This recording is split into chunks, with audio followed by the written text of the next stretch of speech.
Bonjour à tous. Je tenais à faire une présentation vidéo de mon pad. Alors je sais pas quel nom lui donner. Je trouve que Ultimate Pad Gamer ce serait pas mal, mais peut-être un petit peu trop, un petit peu trop exagéré. Bon, l'idée c'est que je voulais avoir un pad qui me permette de jouer sur mes émulateurs PC. euh, Plutôt qu'une manette. J'avoue que je préfère, je suis habitué à ma borne d'arcade qui est là-bas.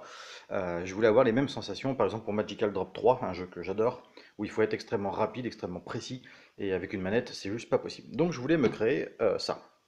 Donc, elle est équipée de boutons Sanois, d'un joystick, c'est l'entrée de gamme de chez Smallcab, on est à 13 euros. L'avantage c'est qu'il est extrêmement souple, il peut se manipuler vraiment du bout des doigts. Il est avec des contacteurs électroniques basiques, donc en fait il n'y a aucune résistance, contrairement à un, c'est dommage, j'en ai pas sous la main, contrairement à un stick d'origine de borne d'arcade. Donc bref, ici on a les directions. Ensuite on va avoir les boutons. Donc en fait là je suis parti de ma main tout simplement. L'orientation des boutons et l'espace entre les boutons n'est pas calculé. C'est simplement la manière dont les boutons tombent sous ma main. Par exemple quand je joue à Dragon Ball Z sur Super NES, je vais donc avoir mes coups principaux ici, que je vais utiliser de cette manière-là. Et quand je vais avoir les déplacements latéraux, donc pour emmener le personnage complètement à droite ou à gauche, j'utilise tout simplement ces deux-là. Ces deux-là en fait correspondent à L et R, hein, tout simplement. Et là les quatre boutons traditionnels de la Super NES. Ensuite, comme je joue beaucoup à EDF, donc un jeu de shoot hein, sur lequel il faut spammer le bouton de tir, au bout d'un moment ça commence à être assez pénible. Donc j'ai un petit bouton ici qui me permet d'avoir le tir continu. Bon, ça c'est un petit élément que j'ai rajouté, mais quand vous avez joué une bonne quarantaine de minutes à ce jeu, vous avez des crampes à la main. Du coup, je triche un petit peu avec ce petit bouton. Ensuite, on a le témoin d'alimentation de l'USB qui se trouve ici, donc une petite lettre tout simplement. Et ici, c'est les options qu'on trouve sur les manettes standard USB, un peu comme celle qui est à côté là. Voilà, on va avoir des boutons pour l'automatique, l'analogique, bref. Ici, c'est des petits boutons, hein, c'est simplement pour régler en fonction de certains jeux si on veut de l'automatisme, ou des petites options qui sont proposées par la manette. On verra pourquoi une fois qu'elle sera ouverte.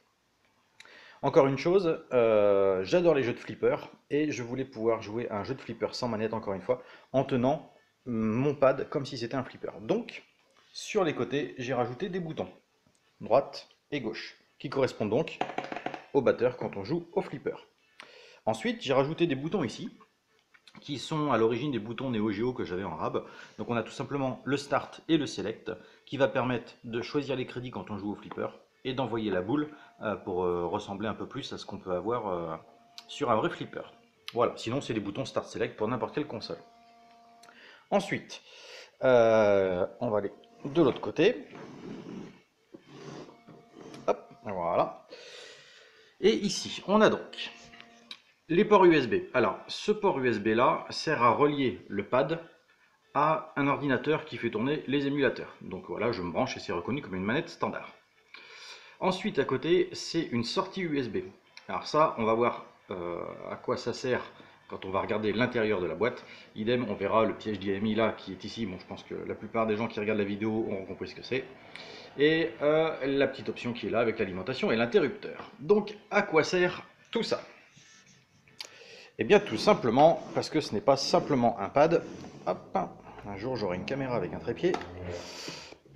C'est aussi une machine qui intègre un Raspberry totalement autonome. Ce que j'entends par là, c'est que donc je suis parti d'une alimentation PC qui avait une prise USB directe, donc j'ai supprimé l'alimentation 12 volts pour prendre directement l'USB qui va alimenter le Pi et la carte, la PCB qui est là, qui est une PCB de manette de ce type-là, sur laquelle j'ai rabooté tous les contacts. Alors je précise que là on est sur le prototype, hein. J'ai passé une semaine à câbler tout ça, à faire en sorte que ça fonctionne. Au final ce sera bien mieux agencé que ça. Donc, une fois qu'on a vu la partie paddle, là on passe sur la partie Raspberry. Donc, les émulateurs sont donc sur le Raspi, hein, il y a à peu près tout ce qu'on veut. Alimenté donc par l'alimentation, qui elle est alimentée par la prise qu'on a vue derrière, hein, la prise de 120 volts, et l'interrupteur. Tac, tac. J'ai enlevé le bouton reset du Raspi, c'est le bouton on-off qui fait effet de démarrage et d'arrêt derrière.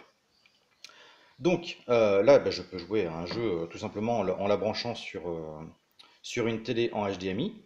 Et c'est là où le deuxième port USB qu'on a vu tout à l'heure va avoir son importance, parce qu'il va être relié OPI sur ces ports USB, ce qui va permettre de brancher une autre manette, pardon, derrière. Si je veux jouer avec quelqu'un, je prends une autre manette, je la branche en USB par derrière, ici, et donc on peut se permettre de jouer à deux. Moi je joue sur le pad et lui joue avec la manette. Là par contre on est encore sur la partie prototype, hein. J'ai encore plein de petites choses à faire, notamment intégrer une enceinte, parce que si on joue par exemple sur un écran de PC qui n'est pas équipé d'haut-parleur, on n'aura pas le son, parce que j'ai dû supprimer la, la prise de jack. Donc en fait, il va y avoir à l'intérieur une petite enceinte autonome, encore une fois, donc reliée sur le 12 volts, qui fonctionnera quand le Pi sera démarré, et qui permettra d'avoir le son des jeux. Voilà, donc eh ben, je vais bosser encore un paquet de fois dessus, déjà pour faire un habillage un peu plus sympa, peut-être faire un coffret pour qu'on ne voit plus cet intérieur-là, peut-être un autre coffret ici pour ranger un petit clavier Bluetooth, ça peut être sympa. Sachant que jusqu'à maintenant j'utilisais Happy Game Center. Euh, J'y ai pas trouvé mon compte, je l'ai trouvé un peu compliqué et, et voilà, je m'y suis un peu perdu, donc du coup je suis passé sur Retropie que j'ai trouvé plus facile à mettre en place. À voir avec le temps, pour l'instant je travaille sur Retropie et on verra ce que ça donne. Je manquerai pas de faire une petite suite de la vidéo quand ce sera un peu mieux achalandé. Et puis surtout, là dans 15 jours, je vais à Surgères pour le NAS. Donc un rendez-vous sur les amis du rétro gaming pour pouvoir la tester et voir un petit peu ce que les gens pensent, ce qu'on peut améliorer, ce qu'on peut retirer, ce qui fait un petit peu trop cheap, ou enfin bref, pour avoir des habits extérieurs avant de faire une version finale. Voilà, merci d'avoir regardé la vidéo.